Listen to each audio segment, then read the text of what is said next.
세 번째 시간 시작하겠습니다. 세 번째 시간은 이제 세 번째 합의 주제, 지각의 원리입니다.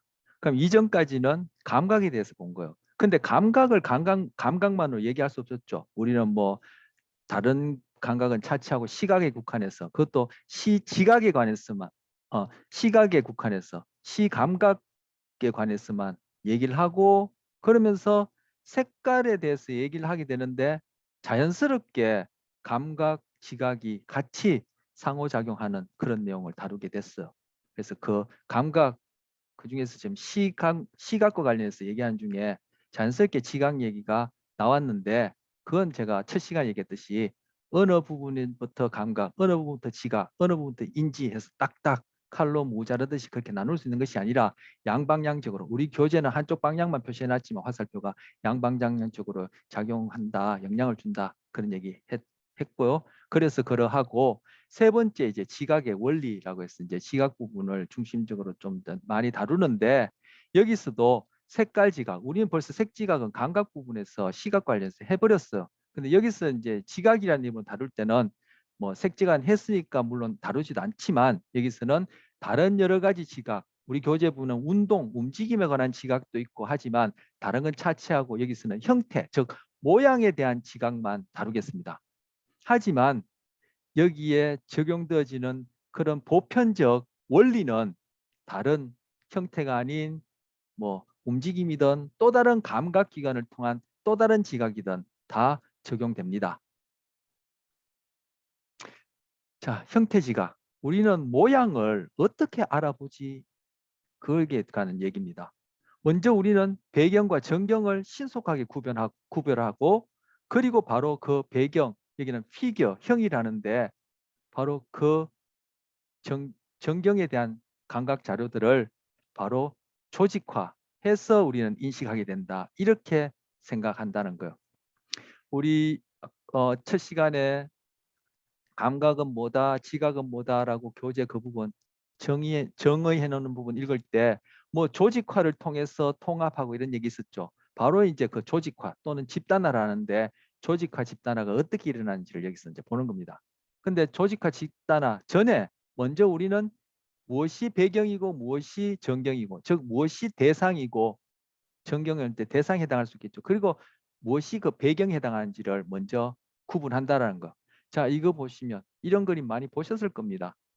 루빈의 역전성 그림이라 하는데, 뭐 루빈이 되었던 뭐 역전이 되었던, 그죠? 역전 앞이 되었던, 그거는 차치하고 이 그림 보면은 뭐가 보입니까? 잔이 보입니까?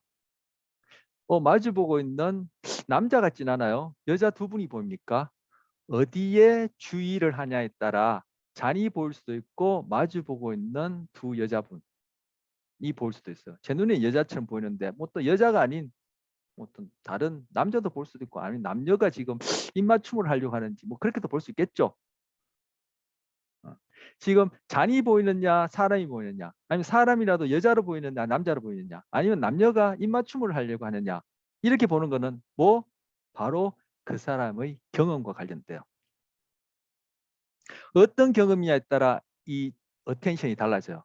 만약에 제가 다양한 컵 유리잔을 만들어서 파는 비즈니스를 한다든지, 아니면 저는 유리잔 공예와 관련된 어떤 그런 공예 예술가다 하면은 저는 이 잔이 보일 거예요. 먼저는. 그러다 야, 그 잔 말고 이 검은색에 한번 어텐션 주의를 줘봐 해서 그런 얘기를 듣고 거기에다가 어텐션을 하게 되면, 관심을 주게 되면은 그제서야 사람 얼굴이 보일 수도 있어. 그런데 잔이 아니라 내가 현재 어떤 이성에 대해서, 내가 이성에 대해서 지금 막 관심이 있다든지 이성 교제를 막 시작한 경우다 하면은 아마 이것이 사람 얼굴로 보이고, 저같이 남자라면은 여자 얼굴로 금방 보일지, 이게 잔이 먼저 안 보일 수도 있어요. 만약에 이 부분이 또 이만큼, 그죠? 이만큼 두껍지 않고 뭐 얇다든가 하여튼 이 부분이 없다면은 사람 얼굴이 더 보이겠죠.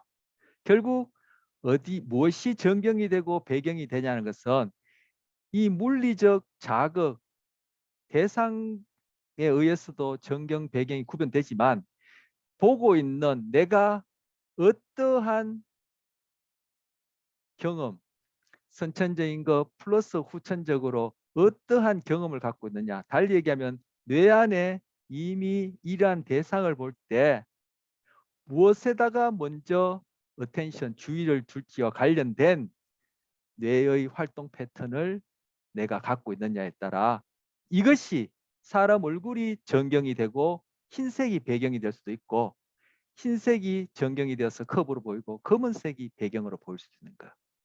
어쨌든 전경 배경은 나는 뭐 갑자기 이런 속담 아닌 뭐 이거 속담이라 얘기할 수 있나 그런 게 생각나는데 개 눈에 똥만 보인다는 얘기 들어봤어요? 그 뭐요? 강아지, 개라는 그러한 생물학적 특성, 즉 유전적 특성 때문에 다른 동물들, 개라고 이름 붙이지 않는 다른 종의 동물들이나 사람의 경우와는 달리 개는 그 아이는 그 개는 강아지는 개라는 그러한 유전적 요소, 즉 선천적 특성과 후천적으로 그 녀석이 뭐 똥 먹는 것이 주인으로부터 금지되지 않았고 그냥 내다 키우는 그저 그 우리 시골 같은 데서 이렇게 마당에 내다 키우는 개처럼 똥도 먹기도 하고 사람 먹던 음식도 주워 먹기도 하고 뭐 쥐도 잡아 먹기도 하고 이런 식의 개라면은 똥을 먹어본 적이 있기 때문에 똥이 금방 눈에 띄겠죠. 그런 식으로 개 눈에 똥만 보인다고 그런 경우에는 개가 그 아이가 개라 개 자꾸 헷갈리는데 그 강아지가 똥에 대해서 쉽게 그렇게 어텐션이 주어지고 그게 눈에 띌 거예요. 바로 타고난 것과 경험이 합치되어서 우리 눈에 무엇이 전경이 되고 배경이 될지 달라지는 거. 이 경우에 여러분과 제가 경험하는 것은 거의 대동소이할 거예요. 그런데 우리가 일상생활 겪는 자질구레한 것부터 모든 이 수업 시간에 경험하는 이런 것까지도 여러분이 어떤 것이 어텐션이 되어지고 그것이 여러분이 그 다음에 어떻게 학습, 기억, 정보 처리해야 될지는 여러분이 지금까지 어떻게 수업에 임했느냐가 영향을 줘요. 그리고 더 나아가서는 수업뿐만 아니라 모든 관계, 경험에 있어서 여러분이 어디에 어텐션을 하게 되어지고 그것이 어떤 정보 처리가 될지는 사람마다 다 똑같지 않겠죠. 동일하지 않겠죠. 분명히 다양할 텐데 그것은 여러분이 어떠한 유전적 특성을 타고났냐 그리고 지금 살아오는 20년 이상 동안 어떠한 경험을 했느냐에 따라 말 그대로 이게 뭐 상스러운 속담 같습니다만 개 눈에 똥만 보이듯이 그게 보여지는 게 달라요. 그런 것이 누적되어서 나중에는 그죠? 처음엔 시작할 때는 다 그냥 큰 차이가 없는 갓난 아기였지만 10년, 20년 지나면 나중에 7, 80년 지나면은 서로가 서로에게 건널 수 없는 강 이쪽 저쪽 편에 있는 그런 삶을 살게 되는 거예요. 여러분 지금 우리는 지금 수업을 만나기 때문에 이 수업 시간에 여러분이 어떤 식으로 수업에 임하느냐, 즉 경험하느냐가 다음 수업뿐만 아니라 수업 아닌 다른 상황에서 여러분이 어떤 식으로 경험하게 되어지고 그것이 지각되어지느냐에 보이지 않겠다 영향을 주는 거예요. 그래서 뭐 여러분도 뭐 상식적으로 뭐 직관적으로 그런 경험을 하겠습니다만 특정한 상황에서 어떤 하는 행동을 보면은 다는 아니지만 대체적으로 거의 많은 부분 일반화해서 우리 오늘 일반화 얘기 다시 한번 복습했죠. 일반화해서 다른 상황에서도 저 사람이 대충 어떤 행동을 할 것이라는 것을 추측할 수 있고 그것이 확정되는 경우가 100%는 아니지만 거의 과반수 이상 확정할 수 있고 검증할 수 있고 일반화가 되어져. 그래서 여러분이 앞으로 뭐 직장을 가든 사람을 만나든 친구를 만나든 이성 교제를 하든 배우자를 만나게 되더라도 연애하고 마시고 뭐 영화 보고 놀고 뭐 같이 공부도 하고 하는 중에 사소한 행동이지만 딱 보고 저 행동 다른 행동에 일반화되어서 나타난 점 보세요. 그걸 보게 되면 앞으로 여러분이 같이 삶을 같이 할 때도 자식 낳고 키우고 뭐 가족관계 하는 데 있어서 유사한 패턴이 반복될 가능성이 높아요. 그리고 우리 디우의 발달 성격을 보겠지만 어떤 학자들은 그러한 일반화될 수 있는 반응, 행동 경향성은 3살이나 5살 때 다 결정된다는 거. 나머지 7, 80년, 90년은 그걸 계속 일반화해서 반복할 뿐이다. 이렇게 얘기한 사람도 있어. 그것이 바로 선천과 후천이 합해져서 우리라는 존재를 만드는 거예요. 아까 탈무드에서 우리가 보는 것 방식, 우리가 보는 것은 있는 그대로 보는 것이 아니라 자기 방식대로 본다. 거기서는 본다라는 시각과 관련된 단어를 써서 본다고 했지만, 그때 본다라는 것은 시각에 국한된 것이 아니라 모든 경험을 대표하는 걸로 시각을 가지고 얘기를 하는 거예요. 즉 우리가 경험하는 것은 자기 방식대로 경험한다는 거예요. 근데 그 자기 방식이 어떻게 이루어지냐면은 개 눈에는 똥만 보인다는 그 속담처럼 자기가 타고난 선천적인 요소 플러스 이제까지, 그리고 이제까지 해온 경험이 합세된 거예요. 이것이 지금 이 지각 원리 이후로 나머지 내용의 기본 원리예요. 즉 비유하자면은 선천적으로 타고난 요소는 장전된 총알과 같아요. 그리고 후천적인 경험은 바로 방아쇠 당기기와 같아요. 총 안에 총알이 아무리 많이 장전되더라도 그것이 당겨지지 않으면은 탕 하고 나가는 일은 없어요. 총알이 발사되는 일은 일어나지 않아요. 반대로 방아쇠를 아무리 열심히 당기더라도 총 안에 장전된 총알이 하나도 없으면은 탕 하고 발사되는 일은 일어나지 않아요. 바로 장전된 총알은 선천적인 요소, 즉 유전적 요소를 얘기하고, 방아쇠에 당기는 것은 매 순간 부지불식간에 경험하고 있는 우리 후천적으로 경험하는 내용을 비유하는 거예요. 그런데 그 장전된 총알이 유전적 요소 중에는 소위 우리가 바람직한 것도 있고 바람직하지 않은 유전적 요소도 있겠죠. 하지만 그런 유전적 요소가 있다고 해서, 유전자가 있다고 해서 그것이 반드시 발현되는 게 아니에요. 나타나는 게 아니에요. 행동으로 또는 신체적 특징으로 나타나는 게 아니에요. 환경에 의해서 그것이 나타날지 안 나타날지 결정되는 거예요. 그렇기 때문에 이 지각의 경우에도, 감각 지각의 경우에도, 그리고 앞으로 배울 내용에도 다 해당되는 얘기예요. 바로 있는 그대로 경험하는 것이 아니라 자기 방식대로 경험하는데, 그 자기 방식이라는 것은 장전된 총알과 방아쇠 당기기처럼 타고난 선천적인 요소와 내가 이 순간 어떻게 경험하느냐가 합세되어서 그것이 행동으로, 신체적 특징으로 나타날지, 성격이라는 이름으로 나타날지, 여기서 얘기하는 지각이라는 현상으로 나타날지 말지가 결정되는 거예요. 선천적 요소 어떻게 바꿉니까? 못 바꾸죠. 뭐 머리를 헤집어낸다고, 뭐 유전자를 어떻게 조작한다고, 그러면 우리 몸에 있는 몇 쪽에 해당하는 세포에 있는 유전자는 다 바꿔야 될 텐데, 그거는 현실적으로 불가능하죠. 내 한 존재에 있어서는. 그렇다면 우리는 후천적인 방아쇠 당기기 하는 부분만 어떻게 바꾸어 본다면 바꿀 수밖에 없어요. 그것이 언제 일어나느냐? 특별한 경험에서 일어나는 게 아니요. 바로 이 순간 여러분이 어떻게 행동하느냐가 방아쇠 당기기에 해당하는 거예요. 그런데 그 방아쇠를 어느 만큼, 언제, 어떻게 당길지는 이제까지 여러분 같은 경우에는 20년 살아온 그것에 의해 대부분 일반화되어서 나타나요. 그래서 어떤 사람은 극단적으로 3살이나 5살이 끝난다는 거예요. 나머지 70년, 100년을 살다 나머지는 그 다 일반화해서 반복할 뿐이야. 이렇게도 얘기를 하는 이론이 있고, 그렇지 않고 평생 그것이 가능성이 있다, 이렇게 얘기하는 또 이론도 있어.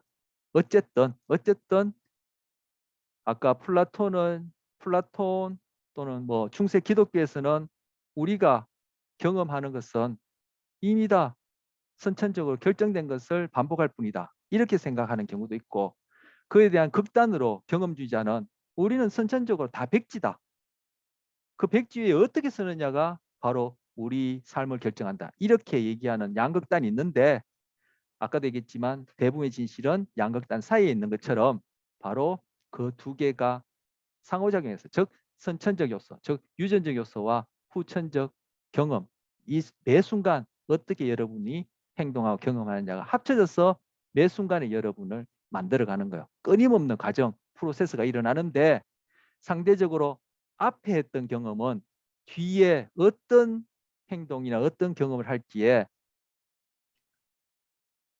100%는 아니지만 상당 부분 일반화할 수 있는 식으로 영향을 미쳐요. 그러니까 매 순간 여러분이 어떻게 행동하냐, 그만큼 중요한 거죠. 자, 이 얘기 왜 하게 됐냐? 지각을 함에 있어서도 그죠? 단순히 대상으로부터 감각이 주어지고 감각적인 처리가 일어나고 지각이 일어나고 인지가 일어난 이런 일방향이 아니라 이것이 상호 양방향적으로 작용한다. 그렇다면은 이 정경 배경을 구분하는 데 있어서도 무엇을 대상으로 보고 무엇을 배경으로 볼지는 나의 주의, 어텐션과 관련되어지는데 그 주의라는 것도 결국은 지각 차원에서 나 안에 이미 무엇이 있느냐에 의해서 영향을 받는다. 감각이. 근데 나 안에 이미 무엇이 있느냐. 그 자기 방식이란 것은 선천과 후천의 상호작용이 일어나는데 그것을 비유로 얘기하자면은 장전된 총알과 방아쇠 당기기에 비유할 수 있다. 이렇게 얘기를 하고 이 원리는 이 심리학뿐만 아니라 인간을 이해하면서 다 적용되는 보편 원리예요. 지금 지각에도 그게 적용된다는 걸 얘기를 하는 거예요. 뒤에 얘기가 그런 것들 바탕으로 얘기를 하는 겁니다. 자, 먼저 정경과 배경을 구별합니다. 그 다음 대상을 정경이 구별되고 나면은 그것을 이제 뭡니까? 여기서 얘기한 대로 집단화 조직화요. 집단화 조직화를 어떻게 하느냐? 우리 교재에 보면은 150쪽에 보면은 중간쯤에 지각 집단화 또는 조직화 같은 말이죠. 집단화 조직화를 하는데 집단화 조직화를 어떻게 하는지 학자들이 나름 생각해서 이름을 붙여놨어요. 근접성, 유사성, 연속성, 완결성, 단순성, 그리고 뭐 친숙성 이런 이름으로 우리는 조직화, 집단화, 오르가나이제이션 한다라고 해서 교재 151쪽에 그림 4-31에 하나, 둘, 셋, 넷, 다섯, 여섯, 일곱 개 정도 교재에 텍스트로 있는 것을 그림으로 그려놨어. 이거 다 하진 않겠습니다. 하지 않고 여기 중에 두 가지 정도만 하려고요. 대표적으로 지금 여기 이 그림 본 사람 많이 있을 거예요. 이 그림에서 무엇이 보입니까? 사실 이 보여지는 이 그림은 우리가 검은색이라고 지각하게 되어지는 전자기파를 반사하는 이 부분과 그리고 흰색이라고 우리가 지각하게 되어지는 전자기파를 반사하는 이 부분. 즉 삼원색 이론을 따지라면 이 부분에는 장파장, 중파장, 단파장, 추상체가 다 동일하게 활성화가 높은 경우고 이 경우는 그 반대 경우가 돼 있죠.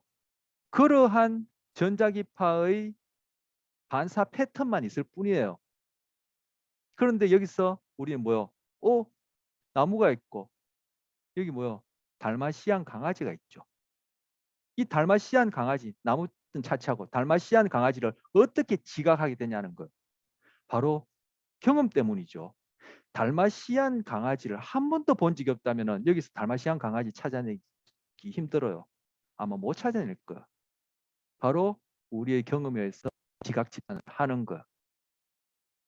물론 감각, 시각을 통해서 금방 얘기했듯이 전자기파가 광수연기를 통해서 그것이 삼원색 이론이 되었던 이 경우에는 뭐 대립과정 이론이나 기억색은 관여하지 않을 것 같습니다만 삼원색 이론에 대해서 그런 감각 과정이 일어나는데 단순히 감각만 일어난다면은 여기서 달마시안을 볼 수가 없다라는 거. 우리는 달마시안을 본 적이 있기 때문에 여기서 달마시안의 형태를 완결성이라고 학자들이 이름 붙인 어떤 그런 조직화에서 달마시안을 본다는 거예요. 사실 완결성이란 조직화가 일어나는지 어떤지는 몰라요.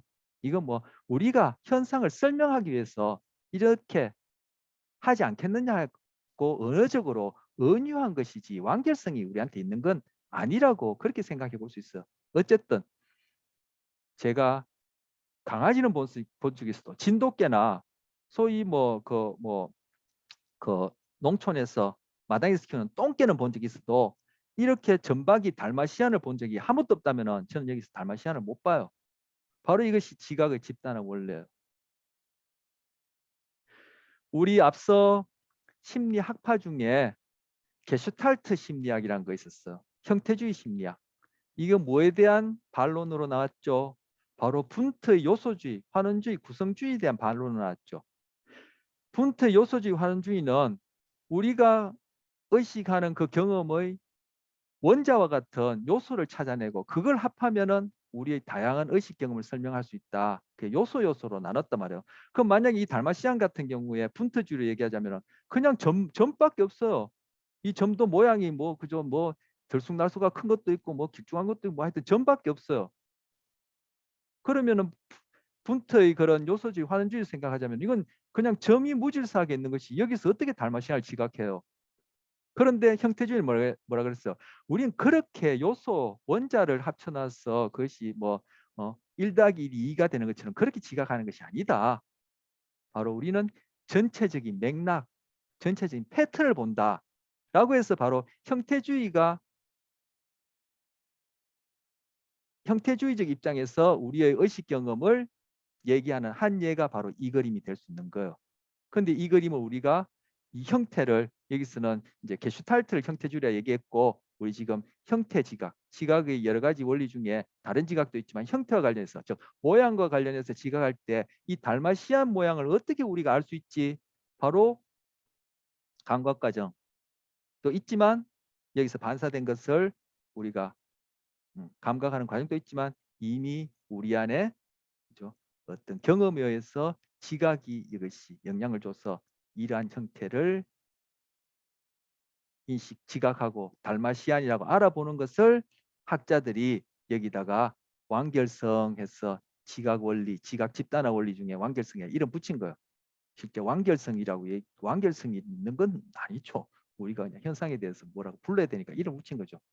저한테 뭐라고 이름을 붙여야 되니까 김시현이라 붙인 것처럼 뭐야 저야 뭐 김시현 아니라 그죠? 김철수라 해도 되고 김 민수라 해도 되고 관계없죠. 하여튼 학자들이 이렇게 관계성에 이름 붙였는데 바로 이것이 형태주의 심리학과 관련된 그러한 우리 인식 경험을 얘기를 하는 거예요. 자 여기에 보면 제가 또 패턴성해서 이러한 지각 원리를 우리 교재에서는 근접성, 유사성 해서 한 7, 8가지 뭐 나열해놨지만 진화심리학자들은 진화심리학에서 이걸 한마디로 패턴성 해서 패터니스트 이것도 먼저 만든 이름이죠. 예, 뭐 이름을 붙여야 되니까 그래서 패턴성이라는 이름으로 그냥 진화적으로 설명하는 그러한 이론도 있어요. 있는데 그 패턴성과 관련된 지금 동영상이에요. 이거 우리 같이 보지는 않습니다. 보진 않고 제가 잠시 소개만 하고 여러분 각자 좀 봤으면 좋겠어요. 지금 여기 보면은 The Pattern Behind Self Deception 해서 마이클 셔머라는 사람이 강연을 해요. 테드 동영상인데 이 마이클 셔머라는 사람이 출판한 책도 서너 권 있는데 베스트셀러에 해당해요. 뭐 관심 있으면 읽어보면 좋겠죠. 뭐 여러분 다른 공부하느라 읽어볼 시간이 있을지 모르겠습니다만 이 제목이 뭐예요? 자기 기만의 패턴이에요. 우리는 다 자기 스스로를 기만한단 말이에요. 저도 그렇고 여러분도 그렇고 이 시간에도 저도 자기 기만하는데 그 자기 기만의 패턴이라고 해서 소개를 하는데 제목은 이렇지만 이 패턴이라는 것이 금방 얘기한 그러한 형태지각, 색지각뿐만 아니라 우리 모든 경험에 있어서 이 사람은 패턴이라고 자기가 이름 붙인 그러한 진화로 인한 그러한 원리 그리고 우리의 경험의 원리에 의해서 모든 것을 지각한다라는 거. 그래서 이 동영상 보면은 우리가 3장에서 뇌와 관련해서 배웠던 그 도파민, 보상 경로, 중독 얘기도 나오고 해요. 그래서 이게 19분짜리인데 뭐 한글 자막도 있고 한데 여러분 이거 한 1.5배속으로 해서 한번 휘리 상세한 내용 몰라도 한번 보면 도움이 될 것 같아요. 그래서 조금 앞부분만 제가 플레이해 보겠습니다. 전체 화면을 할 필요 없겠죠?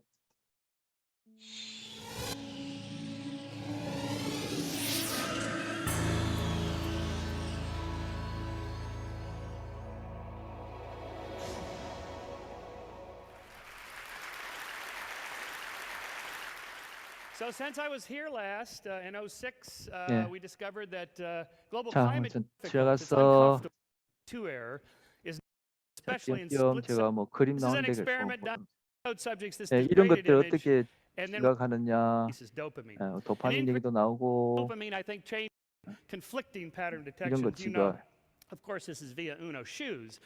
Is going to be going into 이런 hyperdrive 거 사람 in 얼굴처럼 our 보이는 temporal. 거 이런 거 왜 Well, 얼굴처럼 wind is 보이는지 inanimate.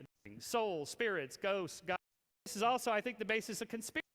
Bush administration.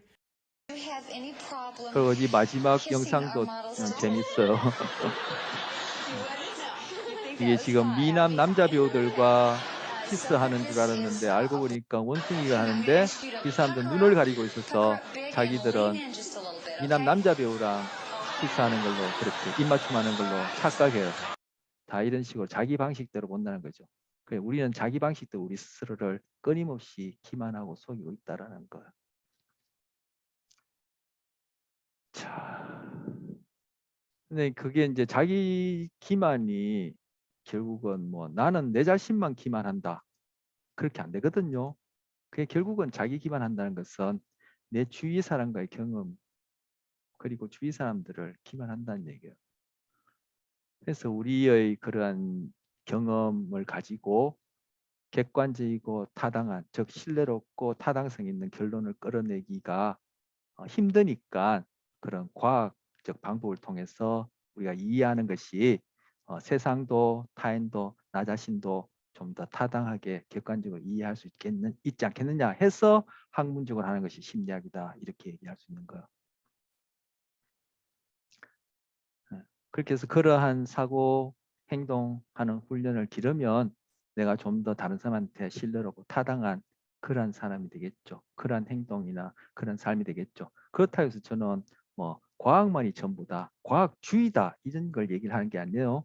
우리에게는 여러분도 그렇고 저도 그렇고 과학하는 능력이 있고 뭐 사람마다 그것이 이제 잘하는 사람 좀 더 뭐 못한 사람도 있지만 능력이 있고 또 우리 안에는 또 예술하는 능력도 있고 철학하는 능력도 있는데 그런 것들을 골고루 잘 우리가 경험한다면 즉 배운다면 아까 얘기 비유하자면 방아쇠 당기기를 꾸준히 한다면은 우리는 좀 더 신뢰롭고 타당한 그런 사람 신뢰롭고 타당한 삶을 살 수 있다 이렇게 얘기할 수 있다는 거죠. 제가 해석해서 여러분한테 얘기를 하자면 자, 이건 시각 집단과 관련해서 완결성에 관한 얘기 하나 보여드렸고요. 그 다음째 또 하나 친숙성입니다. 이것도 이제 이름을 붙인 셈이 될 텐데 여기 그림 보시면 여기서 사람 얼굴, 인디언 얼굴들이 보입니까? 우리 교재는 152쪽에 그림 4-30인데 여기 13개의 얼굴이 있다고 그래요. 13개인지 12개인지 제가 또 기억이 희미한데 저는 그때 다 찾아봤거든요. 지금 여기 얼굴이 있죠. 여기도 얼굴이 있죠. 여기도 얼굴이 있죠. 여기 얼굴이 있죠. 여기 얼굴이 있죠. 여기도 얼굴이 있죠. 여기도 얼굴이 있죠. 여기도 있죠. 여기도 있죠. 그래서 이게 13개가 있다고 그래요. 바로 얼굴에 대해서 우리는 친숙하기 때문에 그죠?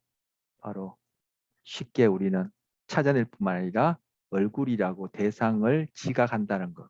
사실 이걸 따지고 보면은 감각만으로 보자면은 이거 뭐 얼굴이에요, 그죠? 말 그대로 이거는 뭐 아까 전자기파가 반사되어서 거기에 해당하는 그런 형태 그리고 색깔이라고 우리가 얘기할 수 있는 그러한 정보들만 전달되지 이거 뭐 그 분트 요소주의처럼 얘기를 하자면 이건 그냥 다 그냥 뭐 바위 덩어리라고 우리가 인식되지는 그렇겠죠. 사실 이것도 바위라고도 우리가 인식하거나 뭐 나무라고 인식하는 것도 이것도 결국은 같은 지금 얘기하는 이런 시각 집단화 조직화에 의해서 되어질 텐데 어쨌든 얼굴이라고 지각할 이유 건덕지가 없죠. 하지만 우리는 뭐요?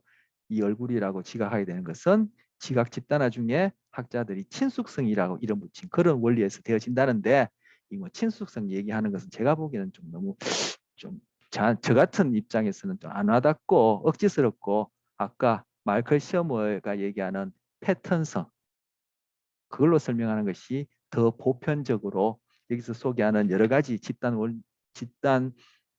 지각 집단화 원리들 다 포괄하는 그런 설명이라 저는 개인적으로 생각하고 여기서 얼굴이 왜 우리에게 친숙하냐면은 바로 얼굴에 대해서 우리가 지각을 쉽게 하는 즉 얼굴 이외의 것은 배경이고 얼굴이 여기서는 전경으로 나타나게끔 우리가 주의가 되어지는 것은 아까 얘기한 장전된 총알과 방아쇠처럼 우리는 태어날 때부터 선천적으로 얼굴에 민감하게 주의하는 특성을 진화적으로 갖고 태어나요.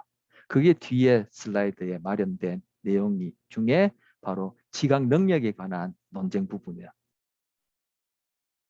그 내용은 뭐 뒤에 가면 볼 테니까 그 정도로 하고요.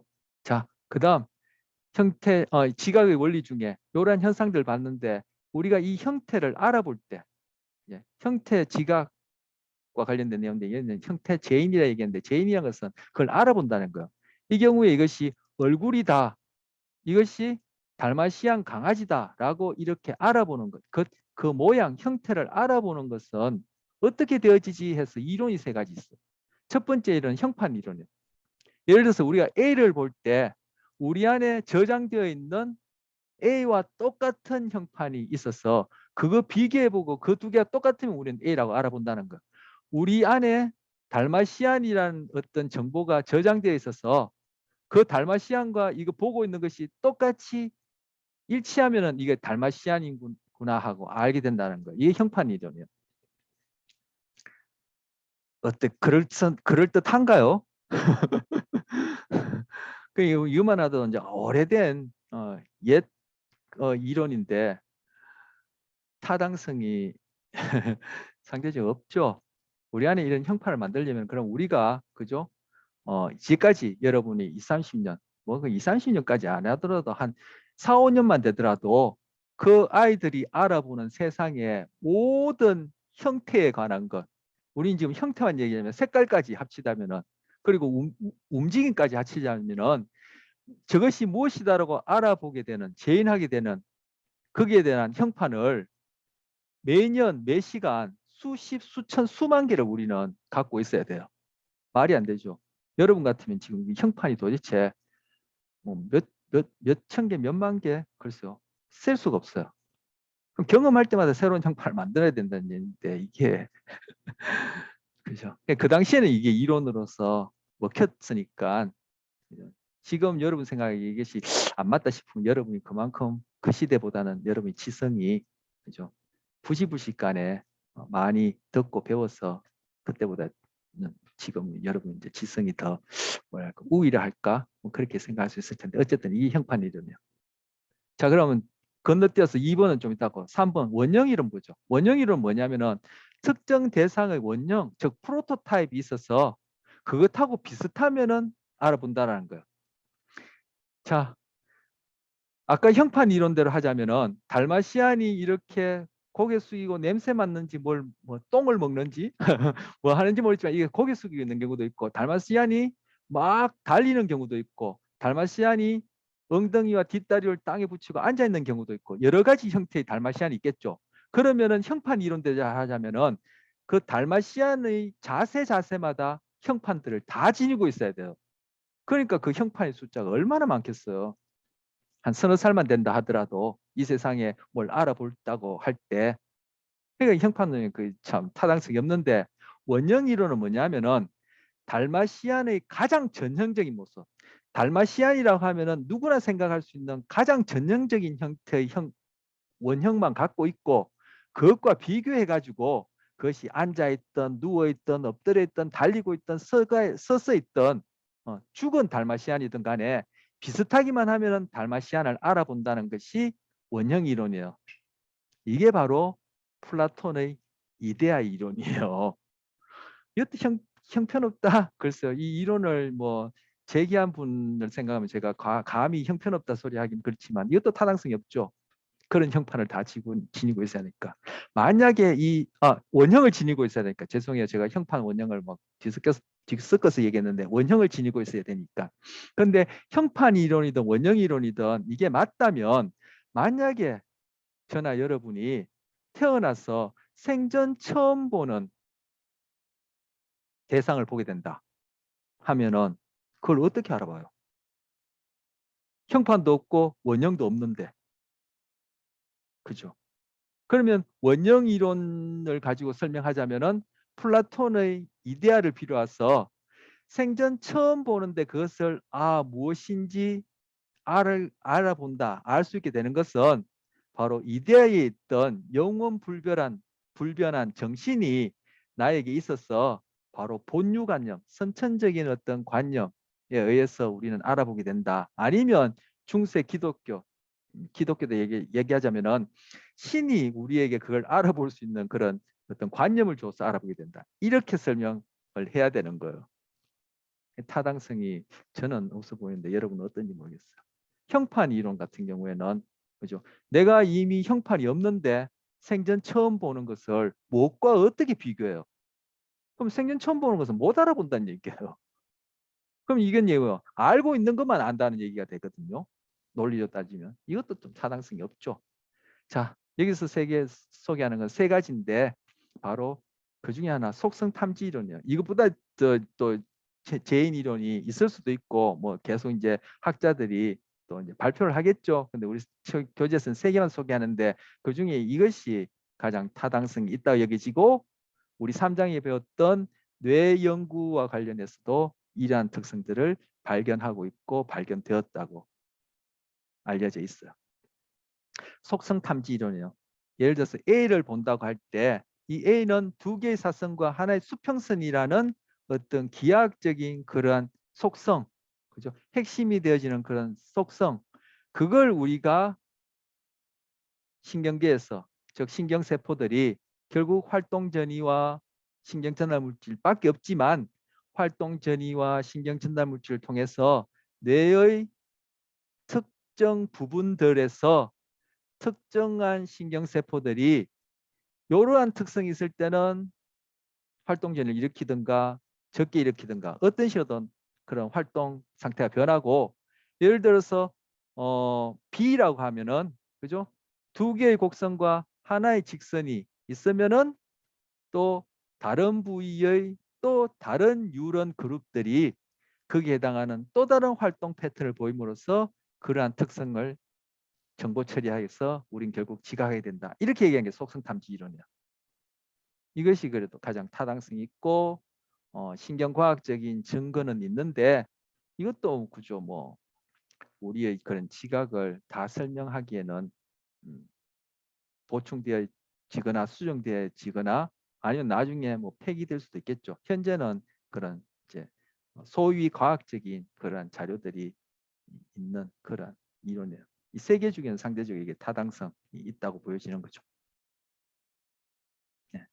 그런데 이것도 지금 완전하게 우리가 하는 모든 지각을 설명하는 데는 뭐 보충되어져야 할 그러한 어떤 가설, 이론, 사실들이 많기 때문에 바로 그러한 여지 때문에 여전히 이원론과 이론론이 논쟁을 하는 거예요. 이 형판 이론, 원정 이론과 관련된 이런 것들을 완전히 무시할 수 없는 것이 바로 이 이론이 완벽하게 다 설명하지 못하니까 그 남은 여지를 바로 이원론, 이론론들이 자꾸 논쟁을 하는 거예요. 그래서 심리학 안에도 학파가 여러 가지 있고 논쟁을 하고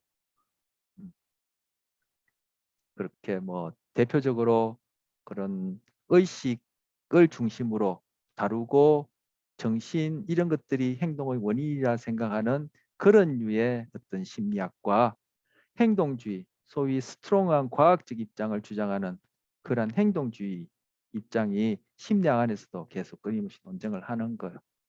그런 것들을 두루두루 알아두면 우리가 어떤 하나의 현상에 대해서 한쪽만 치우쳐서 그죠? 한 면만 보고 그걸 가지고 전체를 다 적용하는 그런 좀 잘못된 일반화, 그런 타당성이 없는 일반화는 피할 수 있겠죠. 그래서 다양하게 배우고 다양하게 경험하는 것이 중요하고 심리학뿐만 아니라 여러분이 한창 이 젊은 나이에 한창 배울 나이에 그런 얘기 들으면 뭐 듣기 싫죠. 그런 나이에 다양하게 배우고 경험하는 것이 아까 얘기한 신뢰도와 타당도가 높은 그러한 사람, 그러한 행동, 그런 삶이 되는 거예요. 안 그러면 한쪽으로만 그냥 집중되어서 샘문빠가라고 자기 전공 분야만 알았지 다른 분야는 전혀 모르고 자기 전공이 자기 삶과는 동떨어지는 그런 샘문빠가라 얘기하는 그러한 삶이 되기 쉬워요. 그래 되면 말 그대로 이제 자기 것만 고집 피우는 꼰대가 되기 쉬워요. 그래서 그런 측면에서도 우리가 이렇게 공부한다, 대학 가서 배운다 이렇게 얘기할 수 있어요. 뭐 오늘 다 하겠나 싶었는데 뭐 결국 내용도 많고 뭐 교재 없는 설명을 해서 여러분한테 좀 제대로 전달하려니까 또 여전히 많이 남았습니다. 오늘 여기까지 하도록 하겠습니다.